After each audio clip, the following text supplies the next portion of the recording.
Hello everyone, welcome to the Captain's video blog. We are Sunday, December the 4th, 2016. So let's get on to the main thing, and then we'll see how much time I have to speak about other stuff, and we'll see, how much of it goes into tomorrow's video blog.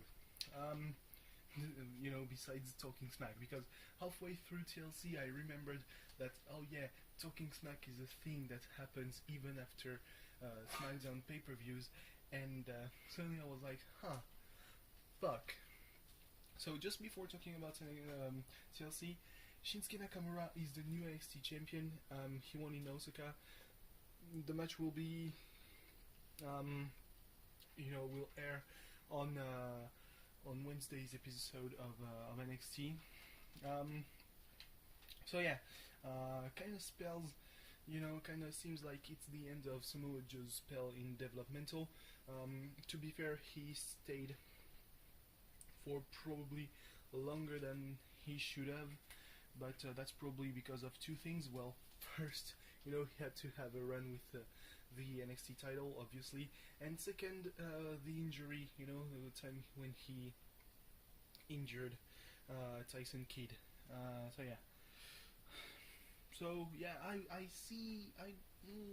I don't know if he's gonna turn up in the NXT episode, in the Raw or SmackDown episode just after Wednesday, so that would be next week, or if I don't know if he is called up to Raw, maybe he will debut at Roadblock or after Roadblock, so that's in 2 weeks, or just maybe they will wait until the Royal Rumble to make him a big debut, and hopefully not have the camera stuck on Roman Reigns' face, like for AJ Styles. That was fun.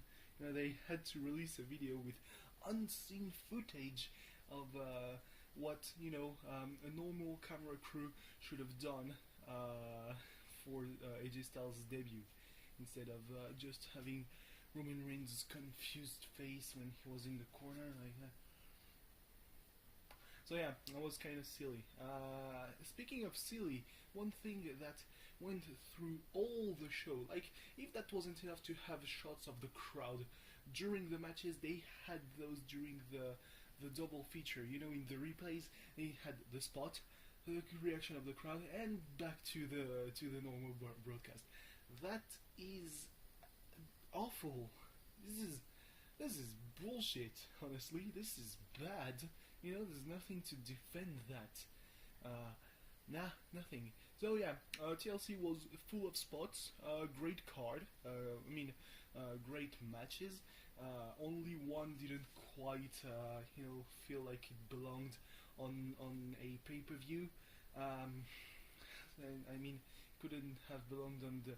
It was probably too big for the kickoff and not big enough for the pay-per-view. So we'll get to that later. So the first match was for the WWE, the SmackDown Tag Team Championships, the ones that look like a quarter. Pretty short match between Slater and Rhino and the new Wyatt family, with Slater being being taken care of pretty early on in the match. And then again, the match early on in the match can mean pretty much anything, because the match was so short. Like when Randy Orton had the hot tag, the match didn't last 2 minutes after that. Randy Orton had the hot tag to keep Rhino from destroying Bray Wyatt in the corner, and then he went to the outside, and Luke Harper pushed Orton to the barricades so that he was the one to eat the gore, and Rhino went back in the ring where Bray Wyatt was doing his spooky spider thing. Ooh. And just gave enough distraction to Rhino for Orton to slide back into the ring, do the RKO. 1, 2, 3, new tag team champions. It's kind of sad, that Bray Wyatt's first championship, I do think under the name Bray Wyatt, it's even worse, but the first championship he wins in 3 years and a half in the main roster after all the hype before his debut is a tag championship. Like, in a normal, in a normal world, normal promotion, a guy with as much hype as him, in the 6 months after his debut, he is holding a second-rate title like the Intercontinental title. But no, even worse, I do think that the first member of the Wyatt family to hold a title was Luke Harper with the Intercontinental title. So yeah, I mean, sure, have at it. I mean, it's already it's a title. It's better than nothing. After they won, was a little bit of a strange thing going on in the ring where Wyatt gave his belt to Luke Harper. Like Harper came into the ring with the belts, gave them to Wyatt and Orton. Wyatt gave the one title to Harper. Then there was this kind of standoff between Harper and Orton gave his title to Harper too. So I guess that means that he's going to be defended with the Freebird rule. I don't know. Then they posed with Orton behind Wyatt instead of being in the corner. So that's big sign. So yeah, I mean, good for them. That's as if Orton really needed that kind of rub. But yeah, okay, sure, why not? Then, speaking of people who don't need the rub, Nikki Bella won against Carmella. That was a match. It happened. Like there was, kendo sticks with the tree of woe, and then Carmella going to town on Nikki Bella actually, and she had the code of silence logged in, and she could have just hit her more with the kendo stick while she was applying the hold to make her tap out. That would have worked, and then she got kicked in the back of the head, and Nikki took the cane, whacked her, but with the wrong, she was holding the wrong end of the stick, so it looked a bit silly. Then there was for like a full minute thing with the fire extinguisher, just sprayed her with the foam, which made the segment at the end of the match just that much more awkward than it already was, she won with her new finisher, Nikki, a TKO with hints of a neck breaker, or maybe it's just Carmella just flipping when she wasn't supposed to. I don't know, but Nikki changed her finisher out of medical advice. She was kind of banned from using the rack attack because, well, I mean, it was the risk of career-ending injuries on every body part that could be impacted by crashing, your opponent onto your shoulders. But then Carmella said the obvious, that she wasn't the one who attacked Nikki at Survivor Series, that it was actually Natalya, like as if it wasn't obvious enough. Who gained from Nikki Bella being out? Team Raw, though Natalya could replace her, and Natalya because she could replace her. The only way it could have been a bit surprising was if she said it's Eva Marie. Like, that would be actually surprising. We don't know where it goes, but that's surprising. Probably not in a good way. I don't know. Getting ahead of myself. Yeah, she coughed during that because of all the carbon dioxide, and it was a bit awkward. Didn't quite deserve to be on the pay-per-view, but then again, had to end the rivalry. Maybe Nikki Bella is going for the for Natalya, a little bit of a rivalry between the two veterans, or maybe Nikki Bella is going back after the SmackDown Women's Championship. I don't know. So yeah, then one of the best matches of the night, in my eyes, the ladder match for the Intercontinental Championship. Lots of things with ladders, drop kicks in ladders, a la Daniel Bryan. So you kind of know who it is who did that. It's The Miz. The slingshot powerbomb onto the ladder by The Miz. The heart stopper, so the big elbow drop by Dolph Ziggler off the ladder that was on the ropes. Pretty cool spot, and just skull crushing finale on the ladder. Uh, the ladder in the Miz, as the Miz was holding on to the structure that was, holding the title. At this point, we thought that, everyone thought that Ziggler was going to win it, but then the Miz, once again, he was there. He did the figure four with the ladder, with the leg locked in the ladder. That looked like it would actually hurt. Yeah, it was a really good match. Like, I liked the action. I liked the lack of interferences by Maurice. I just like their rivalry, and while I'm a bit miffed that it comes to an end, maybe it means that the Miz is going to keep the title. Maybe this time breaking the Honky Tonk Man's record. And maybe it means that Dolph Ziggler is going back for the title, and now with a newfound energy, hopefully, because when for SummerSlam, that was a lackluster shot at the title. Yeah, well, I mean, at the same time, you could say that Dean Ambrose's run with the world title was a bit lackluster too. So just very soft encounter. So yeah, not even one false finish. Jesus Christ. So yeah, very good match. Just the finish was a kick in the balls. Just just representative of how Dolph has been treated by WWE for the last 3 years. And then the Miz, because there's this thing with Daniel Bryan that I hope culminates in a match at WrestleMania. That would be amazing. Dedicated the victory to Daniel Bryan, and cut off a mean heel promo about him being a star and him winning, the Miz reunion tour, never-ending reunion tour. To the victor goes the spoils. I win, and that's just great heel work. Like, the Miz is an amazing heel, and that's the only positive thing I have to about him. I mean, he's a workhorse, obviously, but he's gotten heaps better in the ring. It's just his mic work which is amazing. It's been amazing, like, since he's run with the WWE title. The promo package, can you hear me now? From WrestleMania 27. Yeah, that was great. The match, the video package, just top stuff. It's a show stealer. The Intercontinental title seems like the hottest property on SmackDown, but that's kind of because there's been a lack of really consistent booking with the WWE World title.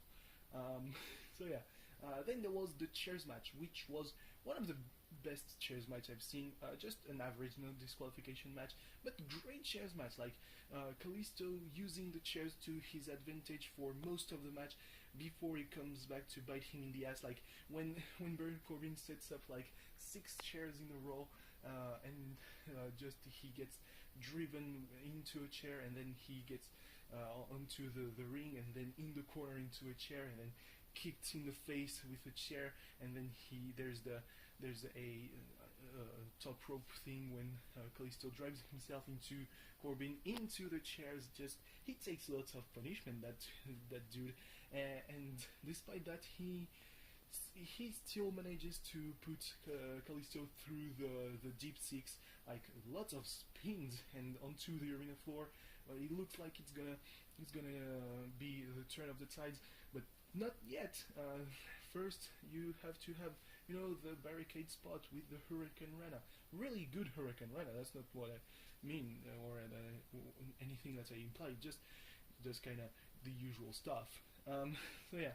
I mean, it was an okay match. Like, I'm not disappointed by it. I knew that Baron Corbin was going to win because, I mean, Kalisto, you don't see him going for anything else than really, things with flips and shit. And Corbin, at one point, you gotta do something with him. He's been dominating the lower mid card for since the brand split, and just nothing came out of it. So maybe now it's time for him to go maybe have a shot at the Intercontinental title. Like when he decided to have the match back into his hands, just tried to whack Kalisto in the face with a chair until he managed to do it, but by throwing the chair, and then just had to do the end of days on a bed of chair. I mean, that was a pretty okay match for a shit gimmick. And then he went to the announcer's table, and Mauro Ronaldo just retreated behind David Otunga and said, "Anybody that gets in my way," he was like very pissed despite winning. "If anybody gets in my way, that's going to be your end of days." This was okay, sure, Baron, don't get pissed like that. What are you doing? Yeah. So then there was the women's title match. Now, first off, I want to say I'm really happy that Alexa Bliss is the new champion because she deserves it. Like, she is one of the superstars to have most improved during this year, and her reactions are just top notch. I just want to, kick the people who are saying that she's a ring rat and she's left to get to the top. Fuck off. Fuck right off. You're gonna get decked in the face, and you won't know what's happened to you. Oh god, just because he's taken a photograph with Triple H. Like, he's done that with every NXT superstar who's won a title. Grow up, get over it. So yeah, it was a very decent table match. Alexa Bliss is just nasty. Like, at one point, just to avoid getting kicked through the table, she beat Becky Lynch. Like, and after what she went through, it's nothing short of a miracle that she didn't lose. Like, the disarm her with the table armature being driven into her midsection, like that had to hurt, like legit. And yeah, but then all she had to do was kind of sweep under one of Becky's feet and do the powerbomb that looked more like Becky throwing herself through the table, but fuck it, I'll take it. Certainly said something in Talking Smack. I didn't watch Talking Smack. I'm keeping it for tomorrow's video blog. But yeah, Talking Smack sure must have been interesting. It's the start of something new, really, with the victories and the even the times where titles were retained.